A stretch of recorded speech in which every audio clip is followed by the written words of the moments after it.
We're wearing an amulet for Flag Day so we can sing to some parallel mothers. I'm Van Connor. And I'm Becks Perfect, and this is Offscreen, your 7-day guide to everything movies. Boom.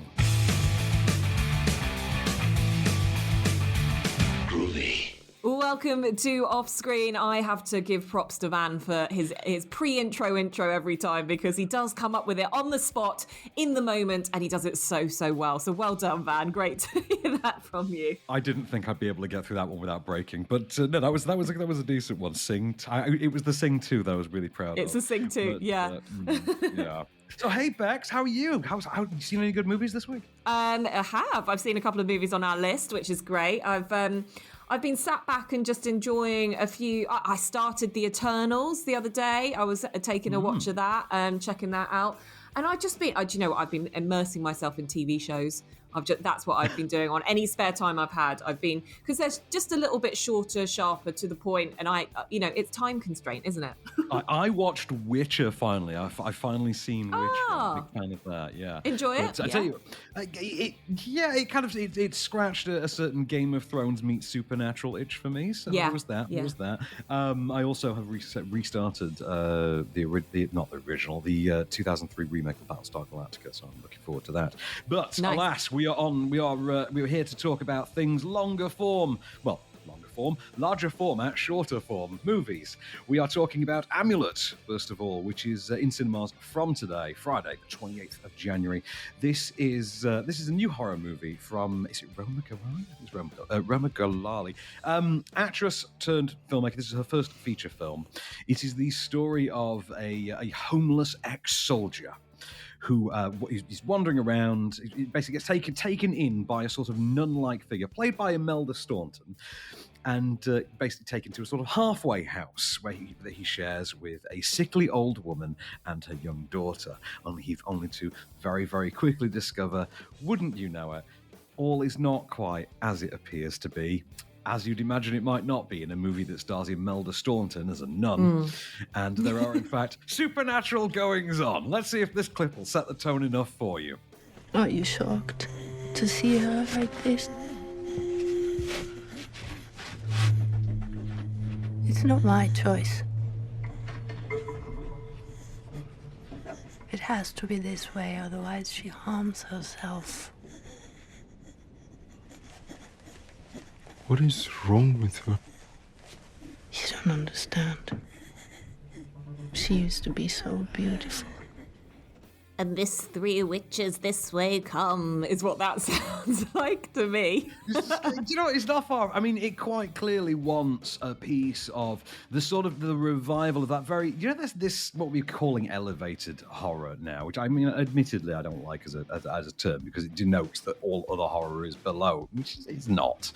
But this is, on the one hand, wants to be so-called elevated horror. On the other hand, feels like a cheaper version of, what was that movie with Emily Mortimer last year with the three generations of women, like grandma had gone insane or was on the way out, and oh god, it'll come to me. That was better than this.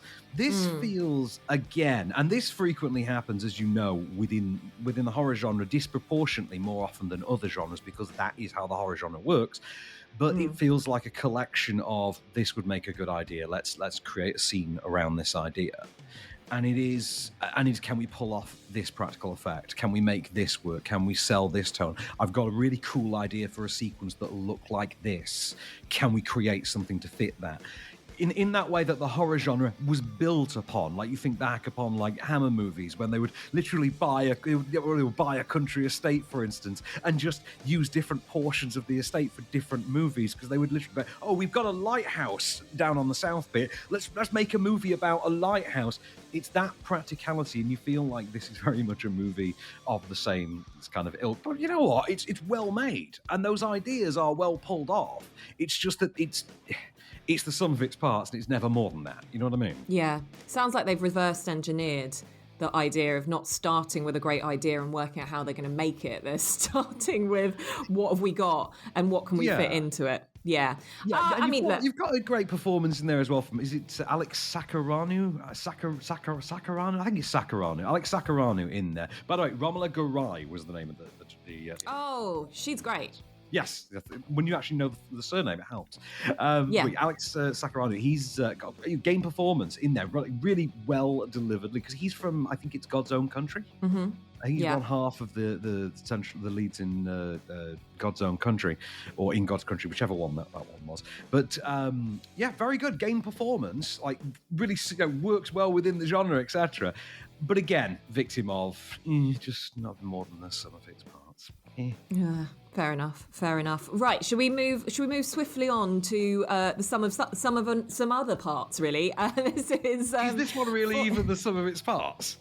I don't know. This is Flag Day. It is starring and directed by Sean Penn, and it is the story of a man who is a man of different trades, shall we say. He is a con man, a robber, various other things, and he does all of this to support his daughter.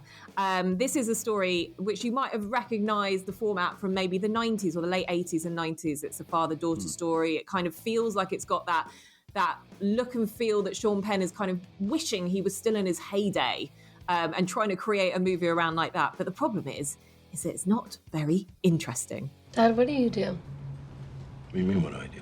I mean, for a living, what do you do for a living? You know what I do for a living? I'm an entrepreneur. My skill is opportunities. Like what? For instance, right now I got a whole raft of businesses. I'm working a very broad portfolio. And when you work it that way, you're not dependent on one business to be your bread and butter. You know, yield goes down on one, pops up on another. And the good news is that I'm doing really great with that. So yeah, Sean Penn, and right. Do you know anything about the background on this one, Bax? Anything at all about the development? No, I don't. Okay, I just sort of dived straight in. Sean Penn was hired, okay, as dad in this movie, and it was going to be directed by Alejandra Iñárritu? Yes. Birdman director, who we all just call Iñárritu. It was going to be an Iñárritu movie. And then, mysteriously, one day, they couldn't quite work it out. He wasn't going to do it anymore. And Sean Penn was in as director. And then his daughter got cast as his daughter. And then his son got cast. And you start to get a little picture. I mean, I like to imagine that rather than it just being a straight case of ego and nepotism, that it was actually more like Iñárritu simply read the script for this, got told the concept, signed on based on the concept, the pitch that he got Sean Penn, read the script and simply jumped out the nearest window, because that's exactly what I would have done. What in God's name made anybody think? Because Sean Penn's on record as calling this like an essential movie. He felt this was really important, had to be told. For me, it just feels like Robin was off making Land. That movie she directed, her directorial debut. And while she was busy and he was forced to spend time with the kids, he turned it into a family pet project, only it's a movie. And now we're expected to review it like we didn't see 10,000 of these back in 1993 and 94, usually starring actors like Kevin Costner and people like that. What? Also, how do you make a movie about Dad's a criminal and it's all built around Dad's a criminal and we have to live with the fact that Dad's a criminal, and every time Dad has to be a criminal, he's only a criminal off screen? That makes no sense. Imagine The Wrestler starring Mickey Rourke, but all the fight scenes were off screen. Yes. Yeah. Right. And no one is turning up for that movie. No, and this is the thing, it lacks that engagement and that context to it, because all you ever see, and I did text Van about this, was that actually I fell asleep in this and I kept waking up when they were having just like these sobbing arguments at each other, and it would just intermittently happen, and I'm like, oh, okay, how long have I been asleep for? And it's not very long.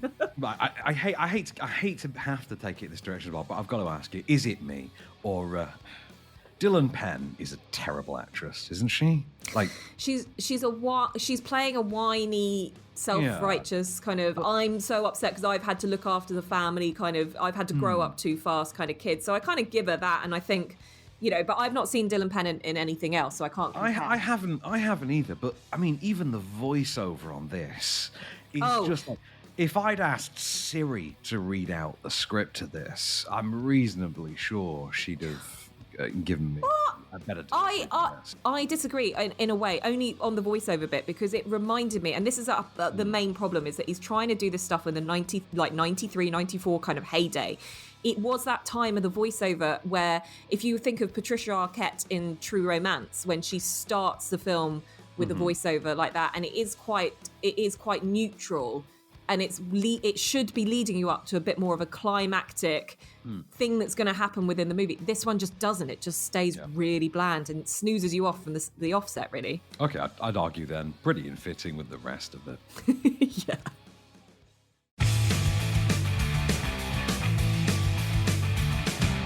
Welcome back to Off Screen. So we're keeping you on the big screen right now, and don't worry, we're holding you in suspense because there is an all-singing, all-dancing movie coming to you in this block. But first, we're talking about not one, but two mothers, maybe. Are they parallel? Who knows? We're talking about parallel mothers. Which is the new Almodovar movie. And, which comes with a certain kind of brand, you know what I mean? Like, he is his own very distinct brand, and I will get to more of my thoughts on it. But this stars Penelope Cruz as she is I think she's a photographer. She's a photographer who's basically gets to work on a local archaeological project involving her grandfather's grave. She calls in like an academic to help her with an excavation that needs to be taking place. They have an affair, and she winds up pregnant. Years later, well, not years later, but sorry, it's like 6 months or something down the line, we discover that they've parted ways. She has raised the baby independently, and while she was in the hospital during the delivery, she's befriended another young mother, hence the clever title, Parallel Mothers. Befriended another young mother who she then catches up with months down the line when we discover that the relationship with Panosad. And in her case, however, her baby died an unfortunate death due to I think it was crib death, as it's called, and she's now working as a waitress. She's struggling to make ends meet. Penelope Cruz, however, is struggling, just with the logistics of being a single mum, so she decides to take her on as her live-in nanny, as it were. Put her up, room and board, take her in as the nanny. And all along the way, starts to deal with this ever-unfolding mystery in which her baby's father claims he doesn't feel a natural attachment to the baby and thinks maybe they should do a paternity test, only for the paternity test to reveal that in actuality, Penelope Cruz ain't the mom either. Quite what's going on. And then you remember, oh wait, it's an Almodovar movie. So of course, this is all subtitled and soapy and oh so trashy, and it's one of those movies that... Do you ever see The Skin I Live In? This was his one from about, was it 6 or 7 Is that with years Antonio ago? Banderas? Yes, Antonio Banderas was the plastic surgeon. Do you remember that one? Yes, I do. Yeah. Right. Do you remember how just wonderfully trashy that was? And you're like, oh my God, this is just wonderful. I love how this is not even pretending to be high art. It looks incredible, but we're just doing slosh. And we know we're doing it, and we're just leaning into it. This is exactly the same. You know where this is clearly going to go. You know all the twists, all the turns. And then just when you think, nah, he's not going to pull that one. He does. He does as well. And you think, wow, okay. And you think, Penelope Cruz is up for going along with this. Okay, fair enough. Okay. It's bonkers to me because it's just a very... It's one of those films that you watch with the full knowledge that we're mere months away from a new Paul Verhoeven movie in which he deals with, I think it's that in that case, it's going to, is it ghosts and lesbian nuns, I think. And you think, okay, Paul Verhoeven doing that, if it's good, it's high art. If it's bad, it's showgirls. I'm showing up for that. This is Pedro Almodovar doing trash I'm Not My Baby's Mum soap opera theatrics with Penelope Cruz. Yeah, exactly. But I have heard awards chatter around Penelope Cruz. Yes, I would. Well, that's the weirdest part. She leans into it so hard, and because she's doing it with this complete dedication, and the music swells in that almost Elmer Bernstein kind of way, and it all goes for this faux plastic bubblegum Hitchcock design, sort of tone. It really works. I would not be shocked to see that she did turn out to get some serious awards love for this.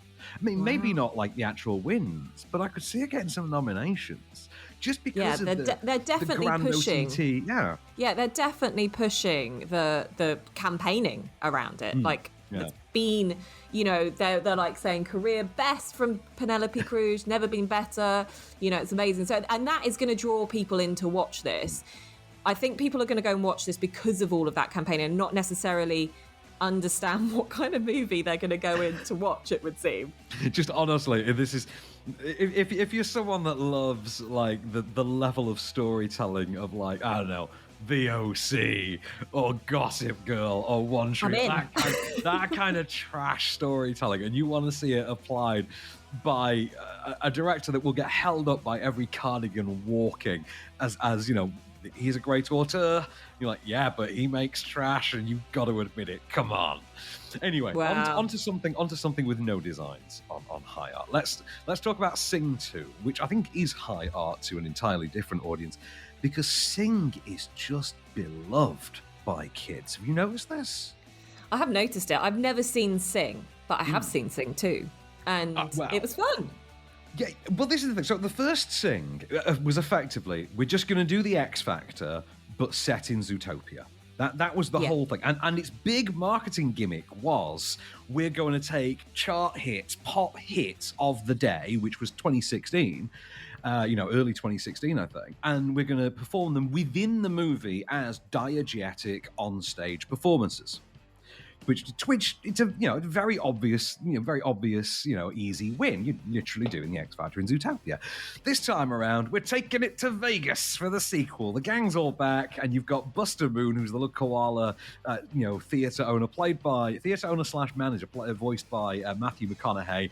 And oh my God, do they write this thing for McConaughey? They really do just write this thing to McConaughey's absolute strengths. And to be fair, they do that with most of the characters, even when they're only like small roles. The characters are quite well written to the voices performed by them, which makes one part even more baffling, because they're putting on this Vegas show. It's for a casino titan, like a corrupt Godfather type figure, voiced naturally enough by Bobby Cannavale, reiterating my point. And it all hinges on Buster being able to get a reclusive, long-retired rock star named Clay Calloway to come out of retirement, and whom this stage show and an elaborate sci-fi musical extravaganza is based entirely around the work of. And so, of course, naturally, when you hear sci-fi extravaganza stage musical based around the work of, who could possibly leap to mind for the voice talents but Bono? Maybe it's like room service? Open up or you're dead, Moon! Okay, it's not room service. You and your dumb friends better not be hiding in there! What are we gonna do? Guys, we just gotta be brave now. Are you saying we should fight these thugs? No, they'll beat us to a pulp.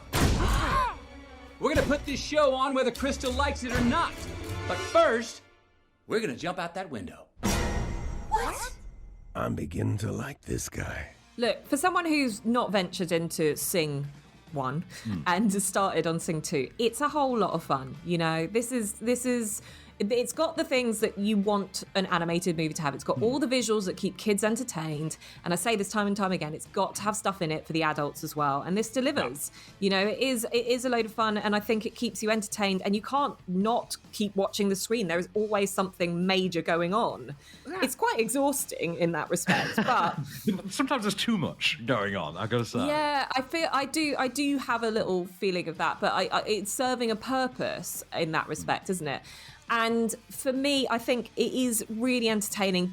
I can't obviously comment if it lives up to the first one or not, but I definitely think audiences who loved the first one will go swarming to this one. And you know what? If you're there just to play a pure guessing game of whose voice is who, you've got an incredible cast in which to do that with. And, you know, and you can just sit there guessing who's providing all of these, like not only vocal speaking parts, but singing as well. And I think it's a really, really good film. It's solid for an animated movie. I mean, for me, it lives up. It's exactly as good as the first one. It's, you know, the second verse of the same song, effectively, if you want to run with that analogy. I will say, I mean, it's visually quite inventive. The stuff with the stage show that you know comes alive, you know, exactly as you'd imagine. I think there is something to do with the design of the actual theatre in this movie. There's some kind of revolution to it. I think every character is independently animated or something to that effect. But there is something to do, something unique about the animation in there. I like the voice talents of this. I think it's a little weird that they have Bono doing this because. Right, I have to imagine that this story was conceived of relatively soon after the release of the first movie, during which time David Bowie was alive. And it just doesn't make any sense. And the thing is, there is such a gurning quality about Bono, who's putting on his deepest Batman voice all the time. Like I'm some sort of mighty boosh Batman. You know, and you're just like, what? In your name's Steve or something. Like, come on, what are you doing? Anyway. Look, don't burst the bubble. It's a good animated movie. I think lots of people enjoy it. And I definitely think if you're thinking of taking the kiddies to the cinema this weekend, then that is going to be the movie for you.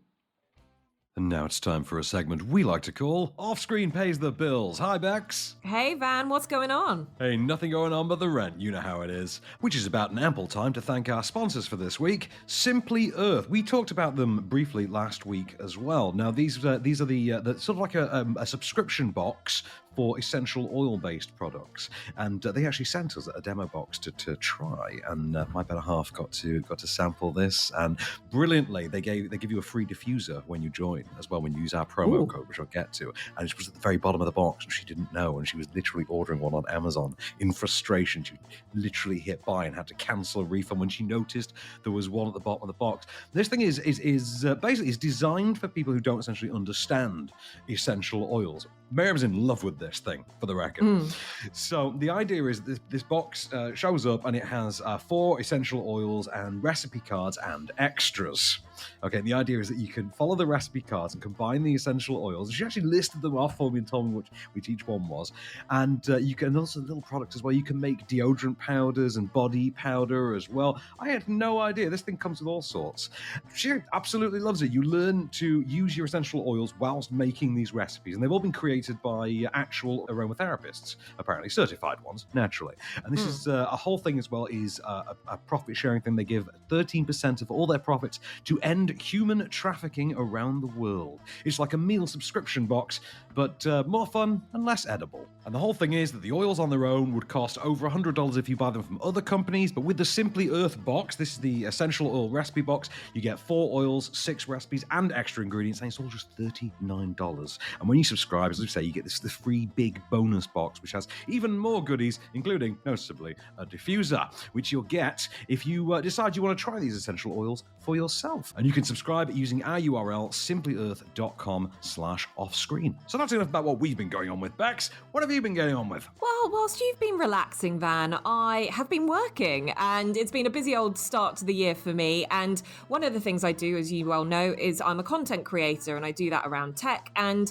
sometimes when I'm creating my videos, I find it so hard to get the right kind of stock footage that I need, the right kind of sound effects, audio, bed music, all that kind of stuff. But no more is that an issue for me, because I have now got story blocks, and I have to say it makes it possible for creators to really keep up with that need and demand for modern video. And it does it in so many different ways. It helps you to really bring your stories to life. And the best thing about this is that you're not having to sacrifice all of that creativity for things like time, budget and resource, because it's a really, really great service. So what you're getting with it is you're getting subscriptions based on every budget. So if it's a small budget or a large budget, you are sorted.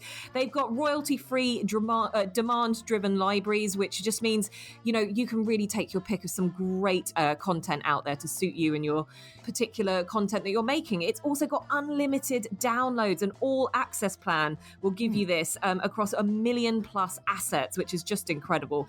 And some of the things that I really, really love about this is that it's got a diverse and inclusive level of content. So often you see stuff, often you see stuff that's a little bit dry, a little bit, let's just say pale and male. And we're not seeing that anymore. We're seeing a plethora of amazing, beautiful people that feature in all of this stock footage. And it's really great. And I would really encourage you guys all to check it out as well. And you can do that by visiting storyblocks.com/offscreen. And I really would encourage you guys to do it if you're making any kind of content, because this will make your life easier. Boom.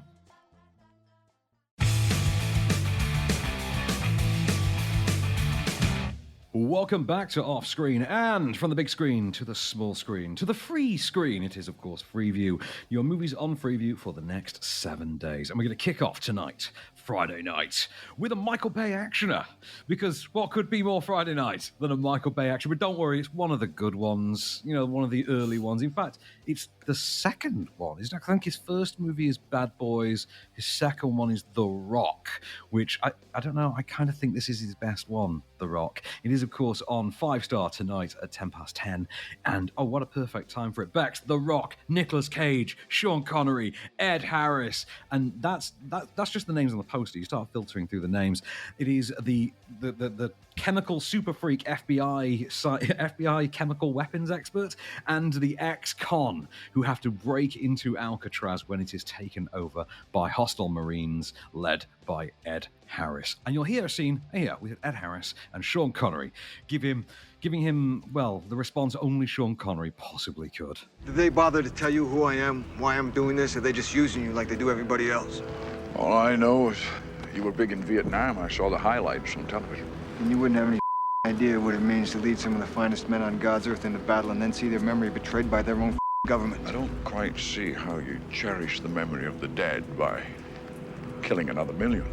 And this is not combat.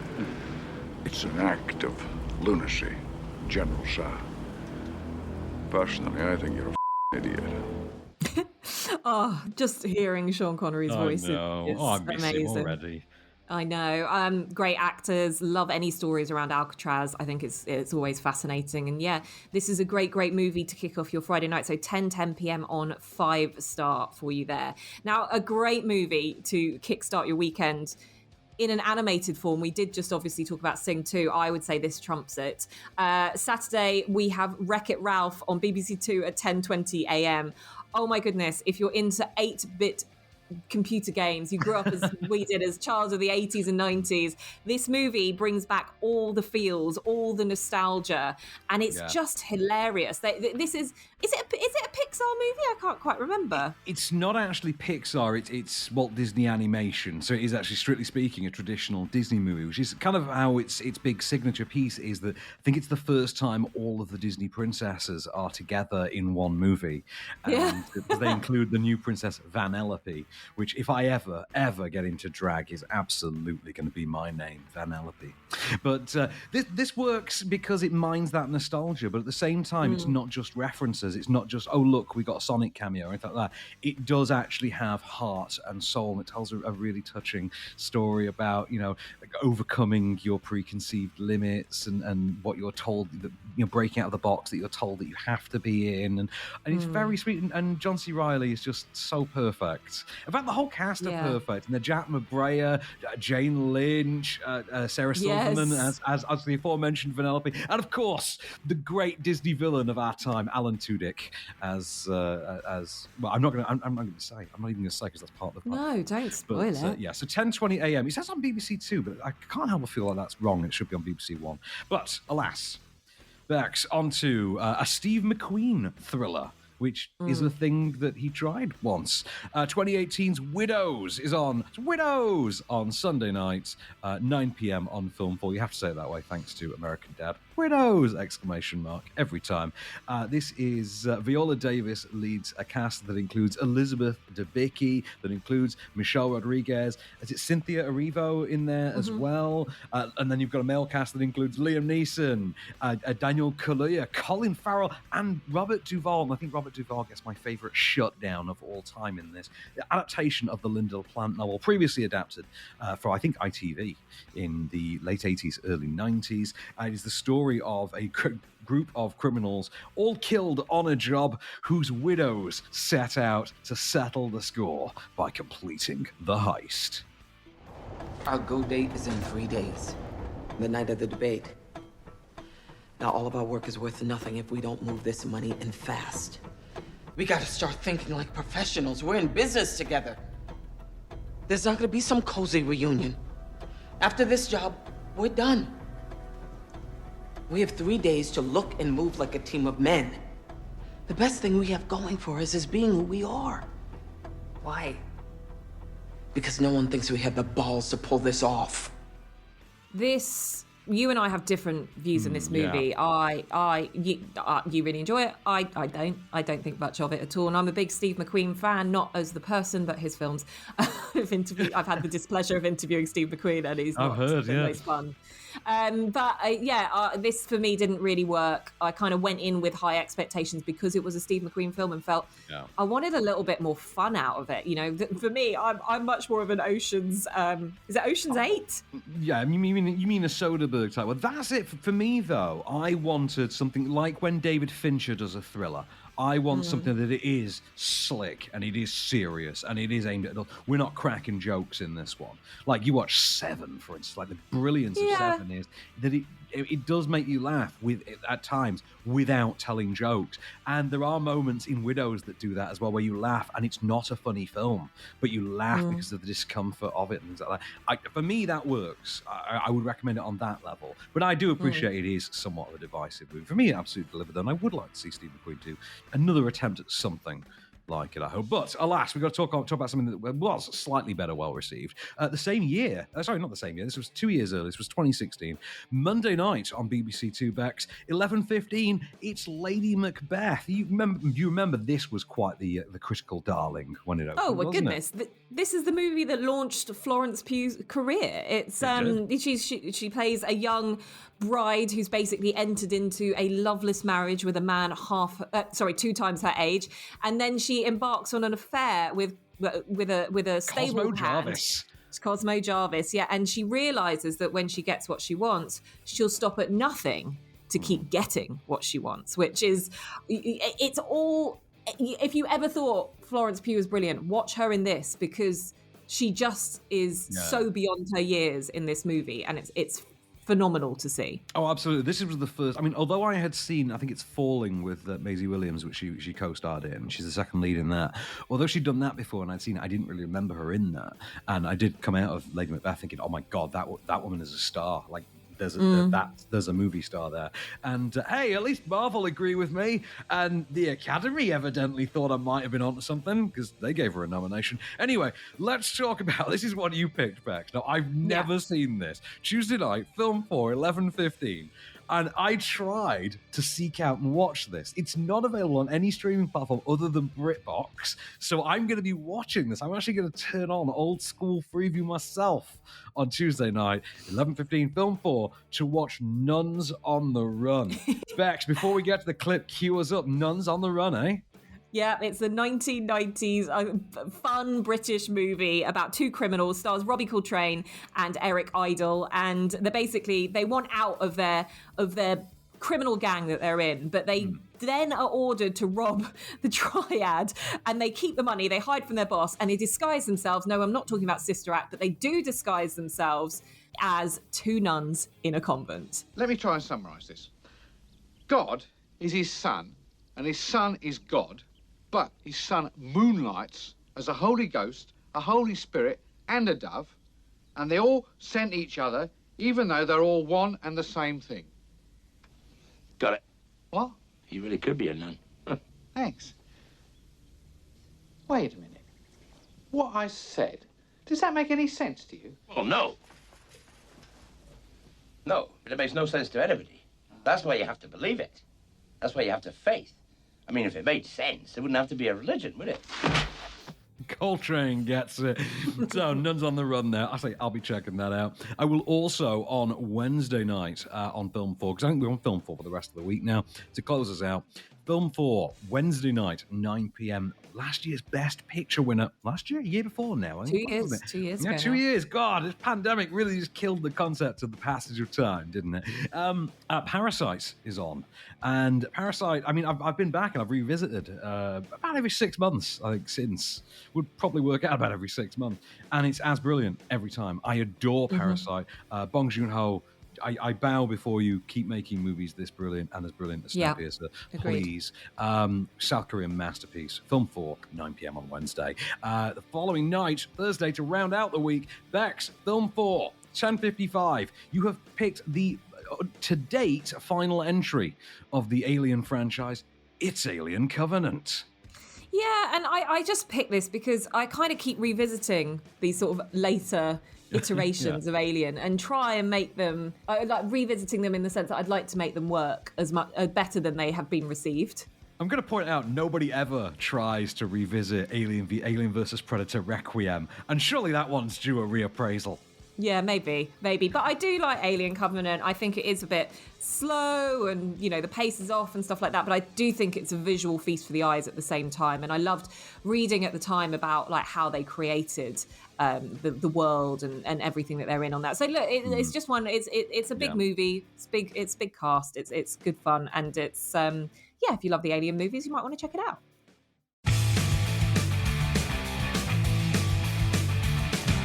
Welcome back for one last ride off screen, and it's everything you can watch at home, really. So let's take it in the order you can watch it. So if you want something to watch at home, we got outside of Freeview, we've got it covered. So starting today on Amazon Prime. So today, January the 28th, your Friday, your new Amazon Prime pick. It combines the talents of Frank Grillo, the talents of Gerard Butler, and the talents of writer-director Joe Carnahan. It is Cop Shop that's out today. Did you get to see this one when we reviewed it? I didn't. I just always. Yeah, I didn't see this. I know we reviewed it, and I remember just seeing it on the Gerard Butler's face on the side of every bus that went past me on the street.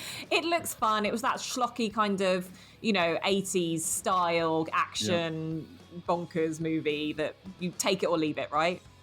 Effectively, it is Frank Grillo is the criminal who's wanted by just about everyone, but gets himself arrested, only to turn the small-town sheriff's department into, effectively, assault on Precinct 13. How bad is it? Are you an idiot, Teddy? Anthony Lamb.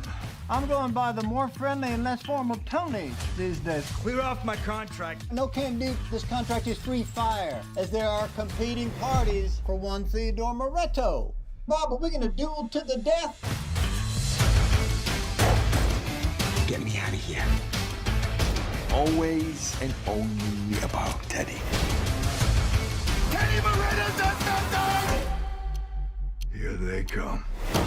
Let's make a deal, man. I got a lot of money. There's no deal to be made. Come on, Teddy. You know how this goes. So, also out today, but fun in a slightly different way from Cop Shop. This is one for Disney Plus. It stars Jake Gyllenhaal. This is from, I think, 2016. Okay. Demolition. Do you remember this one? He has a No, I don't. He has a breakdown and tries to rebuild his life. And it is just this actually quite well depicted portrayal of just rebuilding one man's psyche.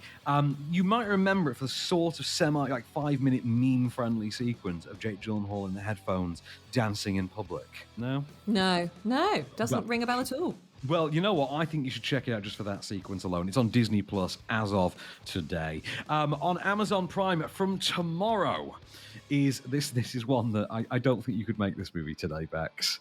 I mean, it's interesting that like next week Jackass is back, and the comment everyone has on that is, isn't it weird that they're all like 50? And you're like, no, it's kind of weird that they're still allowed to do this in the modern day. But funnily enough, like Johnny Knoxville did The Ringer once upon a time. Remember that, where he tries to rig the Special Olympics, and you think you would never make that? You could barely make it then. You certainly couldn't make it now. And that same could really be said of The Waterboy, which comes to Amazon Prime tomorrow, starring Adam Sandler, Fairuza Balk, and Kathy Bates, I believe. Yeah. The Waterboy. You must know The Waterboy inside now as well as I do. Well, yeah, I mean, it's the story of a always laughed at guy that stands on the side of the American or college football pitch, and he's there to provide them water, and they always think that he's like the joke, but he's actually like really strong, is it? Yeah, he's got so much compressed Adam Sandler rage that when he manages to focus it, he can basically just destroy an entire football field. Bobby Boucher, I believe, is his. Oh yes, Bobby Boucher. Name. But Mama says, honestly, I love this movie. I do as well, and I am immediately transported back to my school days, because I just remember me and all my friends would watch it and we just find it hilarious and we quote it and it's great. But yeah, it will never ever get made again because it just possibly can't. It's very much on its own axis from way back when. I think Adam Sandler's creations have noticeably dialed it down a little bit in recent years, or at least he's found a way to make them excusable. Anyway, so let's talk about something the likes of which we haven't really seen in years, well, except for its movies from its own director, coming to DVD on Monday, the 31st. DVD, Blu-ray, and of course 4K, because what other format could you possibly watch this one on? Denis Villeneuve's Dune is finally coming to disc format. I mean, Dune is quite the show, isn't it? I mean, it's part one of apparently 3. Yeah, and you've got to go in knowing that, otherwise you'll leave going, huh? I mean, I did that with Lord of the Rings famously. When I was much younger, I didn't know that the Lord of the Rings movies just stopped. No, I would say this is beautifully shot. It looks stunning. It makes it actually, I hear it's very true to the book, and for me, it makes it very easy to follow and understand. And, you know, a lot of people couldn't really get Dune and make it right. It was always kind of seen as a bit of an impossible movie to make, but Denis has done it well. I've been having dreams about Arrakis and the Fremen.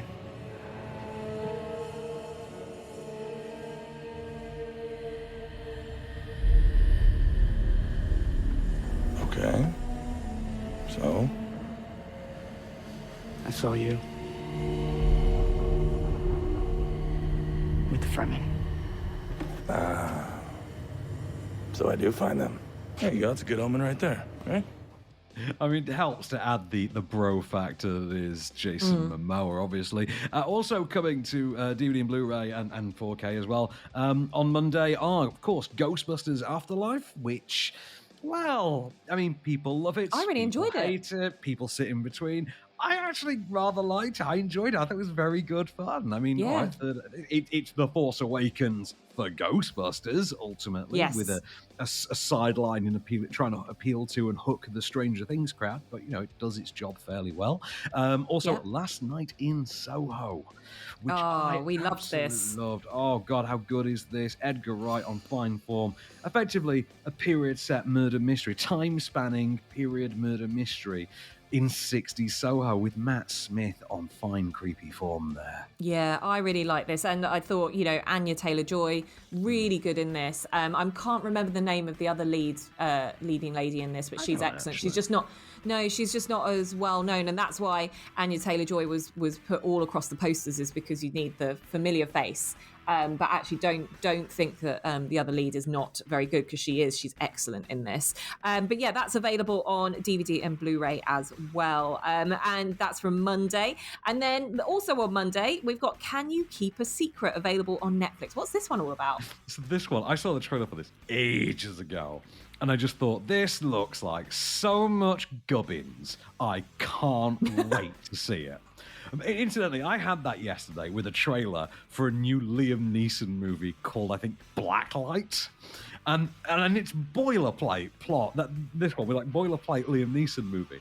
But the trailer, it was just shot in such a way, and the trailer had been edited in such a way, and it was all edited to the music of like Phil Collins' In the Air Tonight. And I was just like, do you know what? I know that's complete gubbins, but I can't wait. I'm going to enjoy that for what it is. And I feel the same about this movie, Can You Keep a Secret, which stars Alexandra Daddario and Tyler Hoechlin, I want to say. Hoechlin? Okay. Hoechlin. You know our new Superman in Superman and Lois? And he seems to have wandered in off the set of Superman and Lois in full Clark costume. Because it's exactly the same 5 o'clock show, exactly the same glasses, exactly the same jacket kind of thing. He's dressed like, he's just Clark now. Like, this man does not care about his typecasting. He's going to weaponize that. I'm convinced. So this movie sees the pair of them as strangers, you know, who they bicker a little bit.